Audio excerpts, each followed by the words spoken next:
faithfully delivering value by interpreting the world's best books. Uh, Hello, this is Sally Book Talk. Today I'll be interpreting the book Irresistible for you.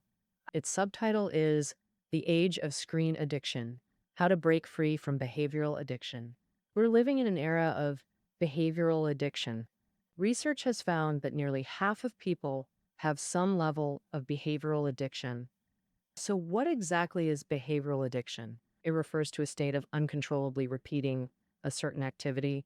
You might think of gaming addiction or gambling addiction, but you may not realize that constantly scrolling through your social feed, power walking with a step tracker, or feeling an urge to check your phone every few minutes, these could also be signs of behavioral addiction.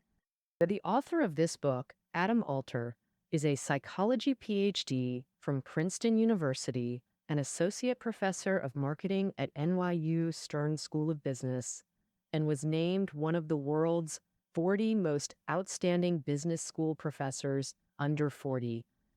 Additionally, he's a prolific writer. His most popular work is the one we're interpreting today, um, Irresistible.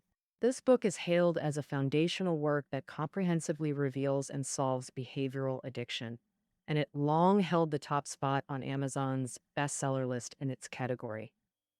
So, what exactly makes us irresistible to these behaviors?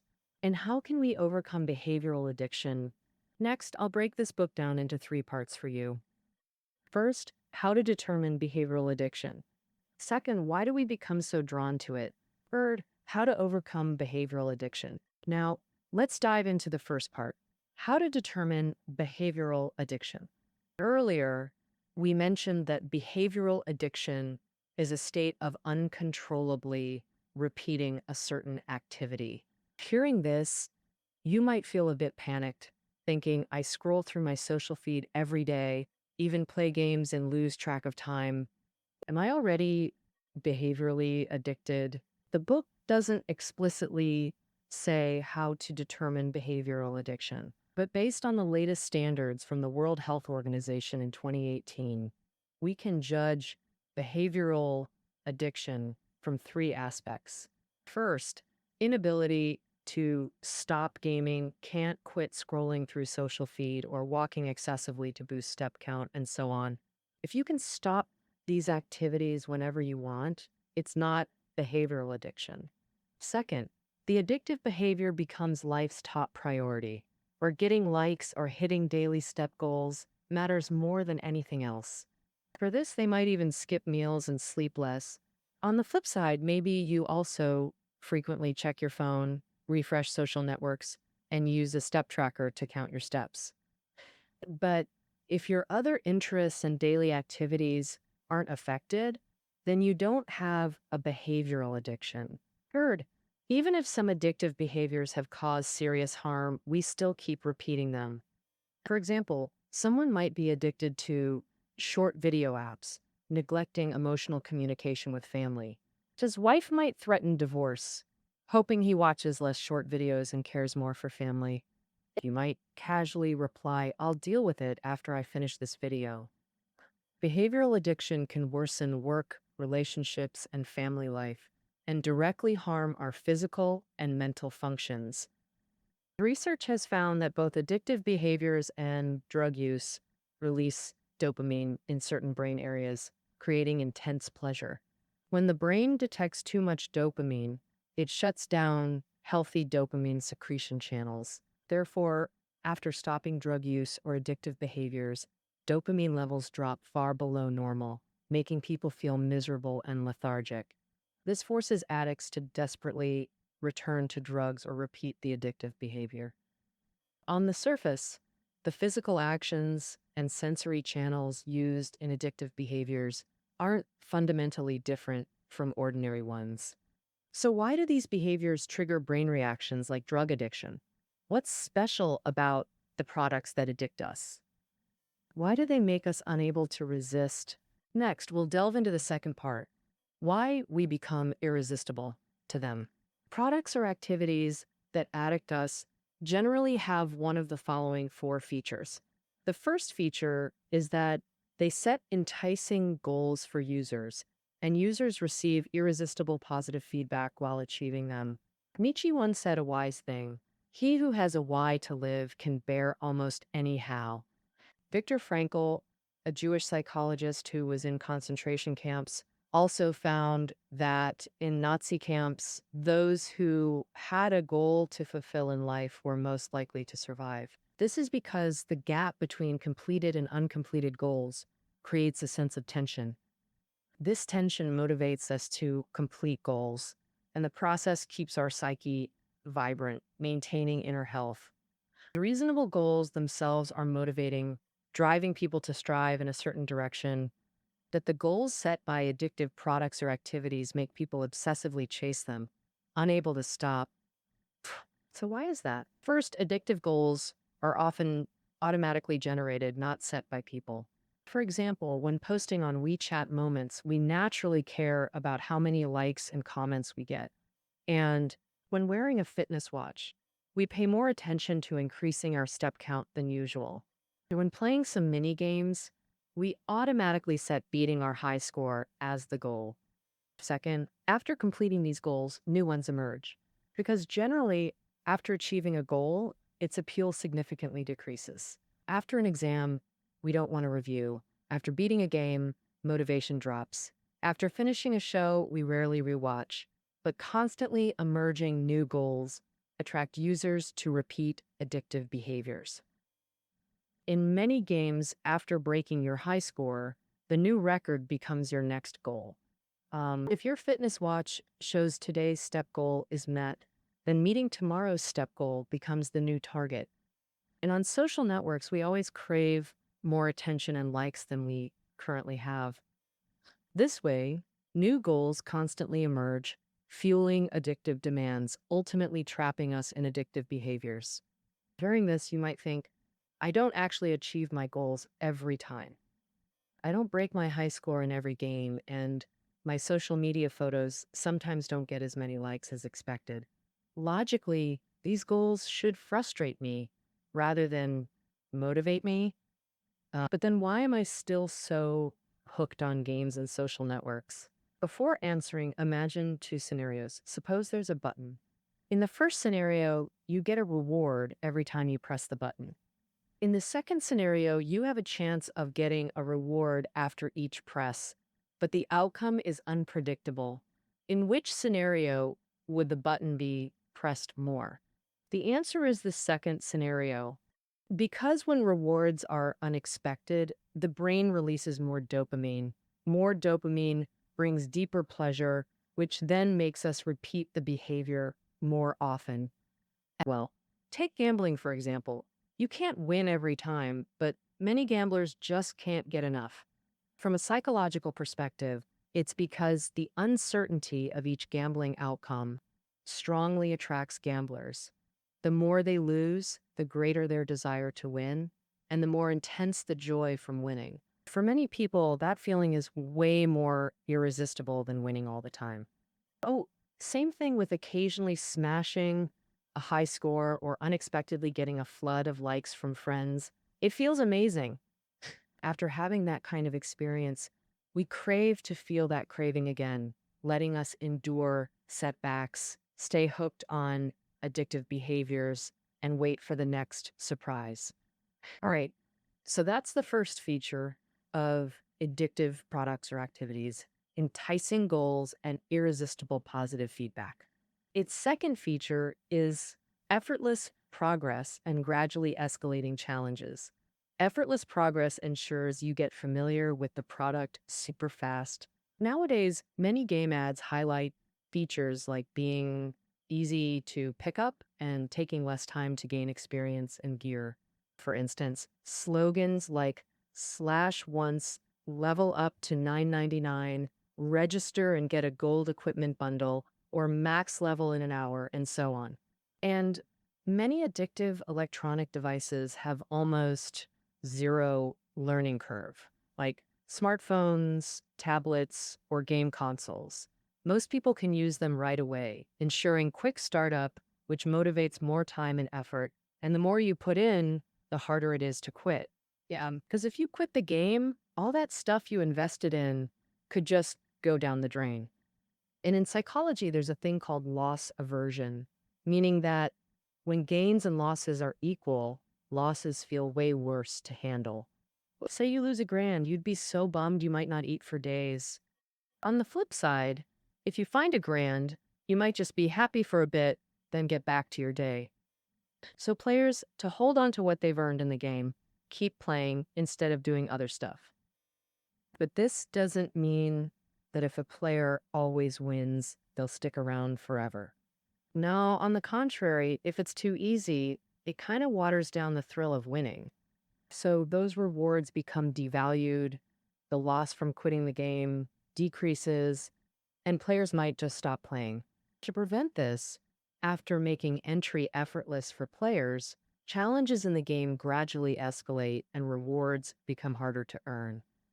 This might seem contradictory to the earlier point about loss aversion, but in reality, the scarcer the reward, the more valuable it appears.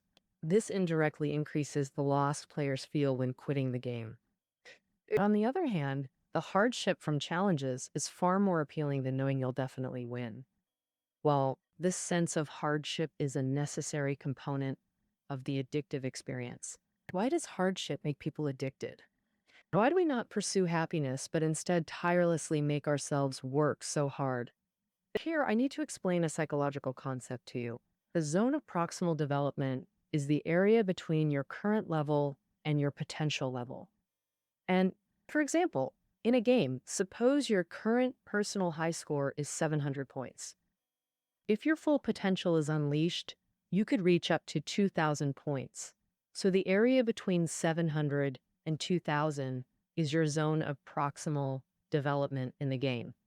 Hungarian psychologist Mihaly Csikszentmihalyi discovered that when tasks are in the zone of proximal development, people experience a state of flow while completing them, leading to deep joy and happiness, and they become immersed, forgetting the passage of time. Gradually escalating challenges in games can keep tasks within the player's zone of proximal development, allowing for continuous flow experiences. From a psychological perspective, the flow experience and the euphoria from addictive substances are equally fascinating and irresistible. So you see, behind the sense of hardship, there's a psychological experience far more captivating than simple pleasure. This is the second feature of addictive products or activities. You can start effortlessly, but the challenges gradually escalate afterward. Earlier, we mentioned that many electronic devices and social apps have almost zero barriers to entry, making it easy for new users, but they don't give us welcome packages or set up a series of gradually escalating tasks to complete. So why do they still lead to behavioral addiction? This brings us to the third feature of addictive products or activities: captivating social interactions. You could say, no social interaction, no gaming. Many online game players form guilds, interact remotely in-game, become friends, and support each other both in and out of the game. For some, this is more important than the game itself. Some people were once obsessed with a game but suddenly lost interest in playing. This is mostly because their social network changed. The gaming buddies who used to play together gradually disappeared from their lives.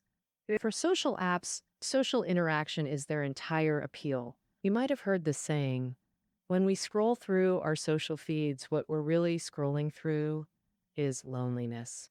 Social apps hook us because they help maintain our relationship networks. In the author's view, social interactions are addictive because affirmation from others signals our belonging to a group.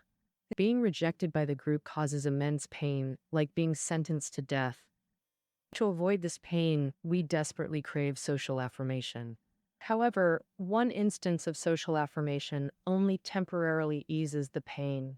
We constantly need new affirmations, driving us to repeatedly scroll through feeds and short videos, unable to stop. All right, so after discussing the third feature, the fourth feature of addictive products or activities is The tension of unfinished tasks. First, let me tell you a short story. In his novel, Fox Volant of the Snowy Mountain, Jin Young tells the story of protagonist Hu Fei, who seeks revenge for his father but falls in love with his enemy's daughter. The story climaxes with Hu Fei dueling his father's killer. After a fierce battle, he spots a flaw in his enemy's defense. At this moment, one strike would kill the enemy, but then Hu Fei could never be with his beloved. If he doesn't strike, he might die, so should he strike or not? The novel ends on this cliffhanger, sparking endless imagination in readers. They became addicted to seeking the story's final outcome. After serialization in newspapers, it sparked heated discussions about the ending across Hong Kong, with people still writing to Jin Yong decades later, demanding a definitive conclusion. Why can unfinished stories ignite such intense curiosity in readers? Psychologist Bluma Zygonik believed that when we start a task, we develop a need to complete it, creating tension. Only task completion relieves this tension. Unfinished tasks maintain it, leaving us unsettled. Think about it, and you'll realize we're almost in an unfinished era where most games always have new tasks waiting for players to complete. TV shows and movie sequels are increasing, making it harder for audiences to keep up. On smartphones and computers, there's always a heap of tasks waiting for us to tackle, like handling emails, updating software, unread news, and so on. All of this creates an unfinished environment, keeping us in a constant state of tension, which drives us to addictively solve one task after another. All right, now let's summarize the content of part 2. This part mainly covered the 4 reasons that make us addicted. They are enticing goals and irresistible positive feedback, effortless progress and gradually escalating challenges, captivating social interactions, and the tension of unfinished tasks. Note that addictive products or activities don't need all 4 features at once. Satisfying just one is enough to make us unable to resist. So, how should behavioral addiction be overcome? This is the third part I'm going to tell you about. The author offers many suggestions in the book. I've distilled the essence into a 3-part strategy for overcoming behavioral addiction. The first step to overcoming addiction is to spark the motivation for behavioral change. Many addictive products are deeply tied to our lives. Quitting completely might not be possible. So what can we do? First, we need to strengthen the addict's intrinsic motivation for change and encourage them to make the change themselves. The author introduces a method where the key is to honestly list both the costs and benefits of the addictive behavior, letting the person decide whether to overcome it or not. You might ask, why list the benefits of addictive behavior? Wouldn't knowing there are benefits make it harder to change? Because listing the benefits is actually an empowering process. It makes you feel both motivated and capable of changing. Why is that? This involves the issue of active choice.